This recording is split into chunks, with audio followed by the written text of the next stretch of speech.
సోమవారం నాడు జరగబోయే కేసీఆర్ మీటింగ్ ఏర్పాట్ల కోసము మాజీ మంత్రులు హరీష్ రావు కేటీఆర్లు జగిత్యాలకు పోయినరని చెప్పుకున్నాం కదా. అక్కడ ప్రెస్ మీట్ పెట్టి మాట్లాడిండ్రు. హరీష్ రావు సారు రేవంత్ రెడ్డి మీద జోకులేసి చుట్టూ ఉన్నోళ్లను నవ్వేటట్టు చేసిండ్రు. అబ్బా ఆ జోక్ ఏంటిదో మీరు కూడా నలుగురికి వినిపించేటట్టు షేరింగ్లు చేయండి. ఇవాళ రేవంత్ రెడ్డి గారు కేంద్ర మంత్రి శ్రీనివాస్ వర్మ ఇంటికి టిఫిన్ కి పోయింది, బ్రేక్ఫాస్ట్. ఒకవైపు ఏం జరుగుతుంది? బీజేపీ ఏమో మహిళా బిల్లుకు కాంగ్రెస్ మద్దతు ఇయ్యలేదు, కాంగ్రెస్ నాయకుల ఇల్లు ముట్టడించండి అని బీజేపీ పిలుపునిస్తుంది. రేవంత్ రెడ్డి ఏమో ఆ కేంద్ర మంత్రి ఇంటికి టిఫిన్ కి పోతాడు పొద్దుగాల. అంటే ఏం నాటకాలు ఆడుతున్నారు మీరు? ఇదే కేంద్ర ప్రభుత్వం కాంగ్రెస్ ఎంపీలో ఇల్లు ముట్టడి అంటది, అదే కేంద్ర మంత్రి ఇంటికి రేవంత్ రెడ్డి భోజనానికి పోతాడు. అంటే నీ హైబ్రిడ్ సిద్ధాంతం ఇదేనా? ఇక నీ క్రాస్ బ్రీడ్ సిద్ధాంతం ఇదేనా? నాకైతే ఆ రాహుల్ గాంధీకి సోనియా గాంధీ గారికి అర్థమవుతుందో లేదో నాకు అర్థమైతలేదు. ఈ క్రాస్ బ్రీడ్ సిద్ధాంతంతో ఈ రేవంత్ రెడ్డి చేసే ఈ హైబ్రిడ్ పనులతో కాంగ్రెస్ పార్టీ బతికి బట్టగట్టదా? కాంగ్రెస్ సిద్ధాంతం నిలుస్తుందా? అసలు ఆయన చెప్తున్నది ఏంది? ఇవాళ పొద్దున ఏడిపోయినావు నువ్వు. ఇవాళ దేశమంతా కాంగ్రెస్ నాయకుల ఇల్లు బీజేపీలు ముట్టడిస్తుండ్రు, నువ్వేమో కేంద్ర మంత్రి ఇంటికి టిఫిన్కి పోతున్నావు. అదో పద్ధత, అదో తరీకా. ఏమిటికి వేస్తున్నావు రాజకీయం? సోయున్న పనుల లేని పనుల? సోనియా రాహుల్ గాంధీలకు ఎట్లాగా అర్థమైతలేదు, కనీసం నీకైనా అర్థమైతుందా? కాంగ్రెస్ పార్టీ వాళ్ళంతా కుడి చేయితోంది తింటుంటే నువ్వేంది ఎడమ చేయితోంది తిందామన్నట్టు చేస్తున్నావు. ఒక పార్టీలుండి ఇంకో పార్టీ వాళ్ళతో దోస్తాన్ చేసుడేంది? ఇది నీ ఒక్కనికే సాధ్యమయ్యేటట్టున్నది రేవంత్ రెడ్డి అన్నట్టు చెప్పిండు. క్రాస్ బ్రీడ్ సిద్ధాంతం ఏంది నాయన? ఈ హైబ్రిడ్ పద్ధతి ఎక్కడిది సీఎం గారు అన్నట్టు వేసుకున్నాడు. సరే మహిళా బిల్లు పక్కకు పెడితే నువ్వు తెలంగాణ ముఖ్యమంత్రివి కాదా? నిండు పార్లమెంట్ లో తెలంగాణ రాష్ట్రం వచ్చిన దాన్ని కించపరిచినట్టు అవమానం పాలు చేసినట్టు మాట్లాడినలతోని నీకు దోస్తానేంది సీఎం గారు అన్నట్టు అడిగిండు. తేజస్వి సూర్య వ్యాఖ్యల మీద ఇప్పటి వరకు రేవంత్ రెడ్డి ఖండించలే. ఎందుకు? బడే బైక్ కోపం వస్తుందనే. నువ్వు తెలంగాణ ముఖ్యమంత్రివి, తెలంగాణ ఏర్పాటునే ప్రశ్నించే విధంగా పార్లమెంట్ లో మాట్లాడి, బయట ఎక్కడో మాట్లాడితే సంబంధం లేదు, అది పార్లమెంట్ రికార్డులో పోయింది.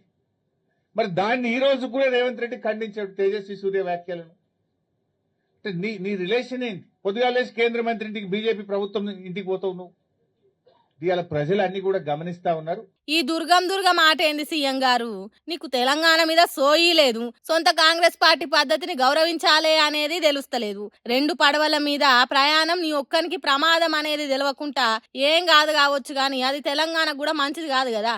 అందుకే జర సోయిలుండు ముఖ్యమంత్రి గారు అన్నట్టు చెప్పిండు మాజీ మంత్రి హరీష్ రావు. అన్నేమో గాని క్రాస్ బ్రీడ్ సిద్ధాంతం ఏందని అనే వరకు పక్కకున్నోళ్ళు నవ్వులు పోన్రి. చెడు కాలానికి చెడు బుద్ధులు అన్నట్టు అన్ని చెడగొట్టే వరాలే చేస్తున్నారట కాంగ్రెస్ పార్టీలు. జగిత్యాలలో సోమవారం నాడు పెద్ద ఎత్తున కేసీఆర్ సభ పెట్టబోతున్నారు కదా. హాగో దానికి జనం పుట్టవాలికి చీమలు వచ్చినట్టు రావద్దని ఏకంగా రోడ్డునే దవ్వి జనం రాకుండా చేసే ఉపాయం వేసిండ్రట.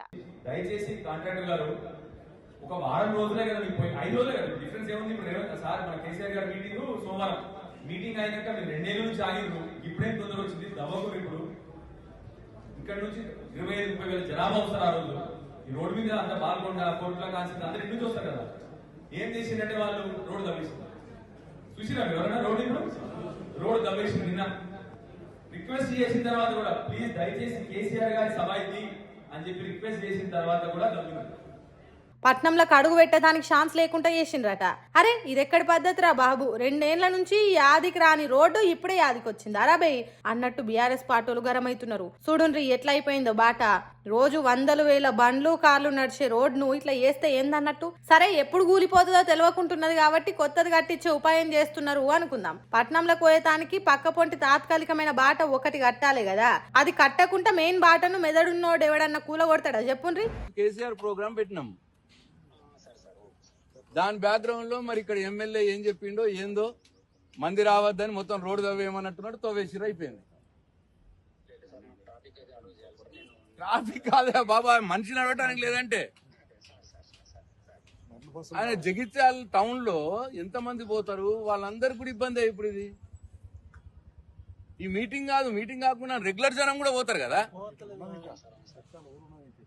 మాజీ మంత్రి ఎమ్మెల్యే వేముల ప్రశాంత్ రెడ్డి ఆఫీసర్లకు ఫోన్ చేసి చెప్తుంటే మాకేం తెలియదు సార్ అన్నట్టు వాళ్ళు చెప్తున్నారు. అరే ఇంత అన్యాయం ఉంటుందా చెప్పుండ్రి? పక్కకి ఇంకో రోడ్డు ఏర్పాటు చేయకుండా ఉన్న రోడ్డును వలగొడితే జనం ఎట్లా నడుస్తారన్న ఆ బాటలా.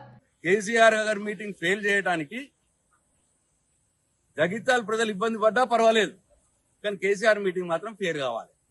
ఇది ఇవాళ ఇక్కడ ఉన్న స్థానిక ఎమ్మెల్యే గారు, జగిత్యాల స్థానిక ఎమ్మెల్యే మరి ఇట్లా నీచానికి పాల్పడతా ఉన్నాడు. ఇది మంచిది కాదు. ఎమ్మెల్యే గారు, కేసీఆర్ గారు మీకు అన్నం పెట్టిన వ్యక్తి, మీకు టికెట్ ఇచ్చి మిమ్మల్ని గెలిపించిన వ్యక్తి, మీరు కేసీఆర్ గారి గుర్తు మీద గెలిచినటువంటి వ్యక్తి, ఇవాళ కేసీఆర్ గారి మీటింగ్ ని అడ్డుకోవడానికి ప్రయత్నం చేస్తా ఉన్నారు. అన్నం పెట్టిన వాళ్ళకే సున్నం కొట్టినట్టు జయ్యకు జగిత్యాల ఎమ్మెల్యే సంజయ్ అని కోపం ఎల్లగాకుతున్నాడు. మరి అంతే కదా, రాజకీయాలు చేస్తే చేసుకోవాలి, పార్టీ మారితే విధానాలు మారితే కావచ్చు, కానీ ఇట్లా సభలను ఫెయిల్ చేసేటట్టు రోడ్లు దవ్వుడు, జనం రాకుండా చెడగొట్టుడు పనులు చేసుడు, షీప్ ట్రిక్స్ కాకుంటే ఏంటి చీచి చిచి గింత ఘోరమాని మాట్లాడుకుంటారట తెలంగాణ జనాలు. అంతేకాదు గిసొంటి అడ్డంకులు ఎన్ని చేసినా కేసీఆర్ మాటలు వినేతానికి బాపుడు చూసేతానికి జగిత్యాలకు చీమల దాడి తీరుగా వచ్చి తీరుతామని మాట్లాడుకుంటారట. చూడాలి మరి 20 తారీఖు నాడు కేసీఆర్ సభ ఎంత జోరుగా సాగుతుందో.